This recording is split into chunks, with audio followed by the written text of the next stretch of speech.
Oke, Kementerian BUMN minta ditambah, Kemensos juga kemarin sempat minta ditambah, sekarang Kementerian Investasi gitu ya. Saya kalau mau menambah, minta kemana dong Wiki? Kamu minta ke saya aja nih, saya kasih 1.000 mau. Tapi ada syaratnya kamu harus joget dulu. Oh, udah cukup Udah Wiki, kamu dikasih 1.000. 1.000 untuk joget.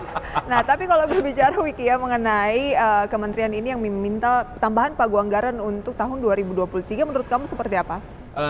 Ya tergantung pemerintahnya sendiri dan juga tergantung dari raport dari kementerian dan juga lembaga gitu ya. Kalau misalnya meminta anggaran untuk ditambah asal bisa dijamin serapannya efektif dan efisien, ya monggo gitu kan. Karena kan kita tahu beberapa waktu yang lalu begitu kalau ngomongin soal rapor serapan dari anggaran yang sudah dialokasikan oleh pemerintah kepada kementerian dan juga lembaga, banyak yang tidak mencapai target gitu, tinggal balikin ke situ aja pemerintah pertimbangannya mau ngasih atau enggak Oke.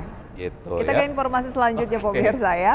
Badan Pengatur Hilir Minyak dan juga Gas Bumi atau BPH Migas mencatat angka konsumsi Pertalite telah mencapai lebih dari 50% dari kuota yang ditetapkan APBN per 31 Mei 2022. Ya, dalam memenuhi kebutuhan bahan bakar minyak di dalam negeri hingga akhir tahun ini, Kementerian ESDM telah mengusulkan penambahan kuota untuk Pertalite sebanyak 5,45 juta kiloliter.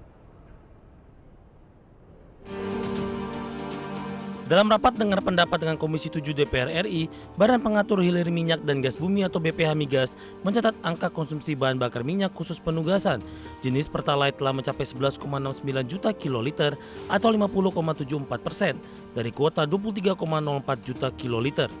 Sementara BBM jenis solar mencapai 6,76 juta kiloliter atau 44,77% dari kuota 15,10 juta kiloliter.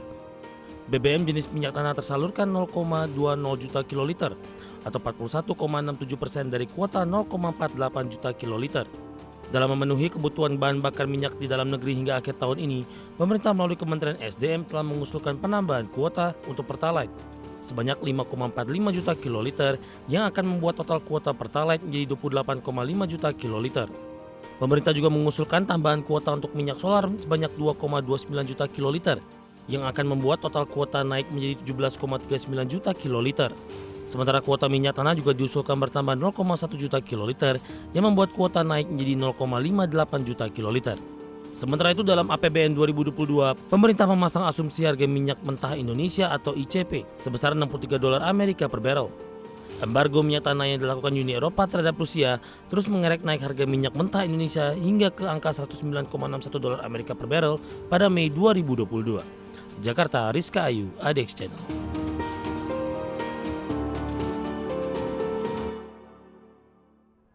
Ya, baru saja memasuki awal pertengahan tahun, tapi serapannya sudah melebihi dari 50%. Ini sudah dapat terproyeksi sampai dengan akhir tahun 2022 nampaknya pemenuhan untuk kebutuhan Pertalite ini memang kurang gitu ya, makanya kemudian diusulkan untuk penambahan Pertalite. Oke, subsidinya juga nambah dong Wiki, karena kan kita tahu harga minyak mentah ini kan terus melambung, tetapi hebatnya di Indonesia harga Pertalite tuh 7.000 tetap di 7.000. Jadi kebayang nggak sih berapa dana yang dilakukan oleh pemerintah untuk mensubsidi harga tersebut? Ya, betul. Banyak pihak yang kemudian melihat bahwa tingginya serapan dari Pertalite ini karena memang disparitas harga antara Pertalite sama Pertamax itu memang terlalu tinggi, sekitar 5 ribuan lah. Makanya kemudian yang tadinya mungkin terbiasa untuk mengkonsumsi Pertamax, begitu harganya kemudian naik cukup signifikan, langsung pindah ke Pertalite, sehingga secara akumulatif terlihat bahwa serapan dari Pertalite ini melebihi dari apa yang kemudian sudah ditargetkan sampai dengan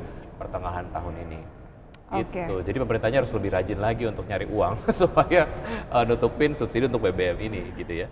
Nanti yang ditinggiin pajak Wiki, kena lagi masyarakatnya. Iya Oke, juga oke. sih ya. Oke, kita ke informasi berikutnya pemirsa. Kepala BPH Migas Erika Retnowati mengungkapkan usulan revisi Perpres nomor 191 tahun 2014 tentang pembatasan pembelian BBM penugasan khusus termasuk Pertalite telah disampaikan ke Presiden. BPH Migas mencatat selama ini pengawasan penyaluran BBM bersubsidi masih belum efektif karena adanya disparitas harga antara produk subsidi dan juga non-subsidi.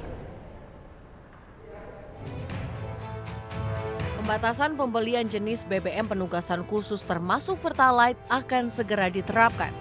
Kepala BPH Migas Erika Retnowati mengungkapkan, Usulan revisi Perpres 191 tahun 2014 yang mengatur hal ini telah disampaikan ke Presiden. Erika mengaku pengawasan penyaluran BBM bersubsidi masih belum efektif karena adanya disparitas harga antara produk subsidi dan non-subsidi. Karena itu, BPH Migas berupaya terus meningkatkan pengawasan dan membuat pengaturan lebih baik agar BBM disalurkan tepat sasaran. Lebih lanjut, usulan revisi yang disampaikan tersebut termasuk lampiran terkait kriteria pengguna jenis BBM penugasan khusus Pertalite. Erika menganggap selama ini kriteria pembeli BBM hanya diatur untuk jenis BBM tertentu jenis solar. Dengan revisi tersebut, maka jenis BBM penugasan khusus seperti Pertalite akan diatur dan tidak semua orang bisa membelinya. Jakarta, Tim Liputan IDX Channel.